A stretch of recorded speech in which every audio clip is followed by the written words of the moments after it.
ஹே மக்களே, நீலகிரி மலையை நம்ம சும்மா ஒன்றும் மலைகளின் அரசின்னு நம்ம சொல்றது இல்லைங்க.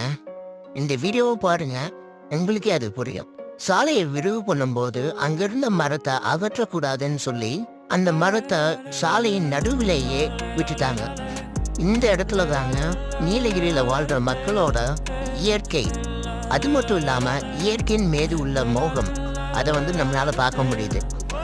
இந்த மாதிரி ஒரு நல்ல விஷயத்த பண்ண யாரா இருந்தாலும் அவங்களுக்கு நம்ம பாராட்டுகளாம் நம்ம தெரிவிக்கணுங்க.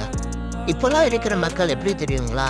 அவங்க வீடு கட்டணும்னு நினைச்சாங்கன்னா அவங்க இடத்துல ஒரு மரம் இருந்தாலும் சரி, ஒரு செடி இருந்தாலும் சரி, அதை அழிச்சிட்டு மட்டும்தான் வீடு கட்டுறோம். ஆனா நீலகிரி மக்கள் இது நம்மளுக்கு சரியில்லை, ஏன்னா ஒரு மரத்தை அழிக்கிறது தப்பு அப்படின்னு உணர்ந்தனால மட்டும்தான் இந்த மாதிரி விஷயத்த அவங்க பண்ணியிருக்காங்க. இந்த மாதிரி பண்ண அவங்களுக்கு கண்டிப்பா நான் சொல்றேன், ஒரு சல்யூட் அவங்களுக்கு போட்டே ஆகலாம். தயவு செஞ்சு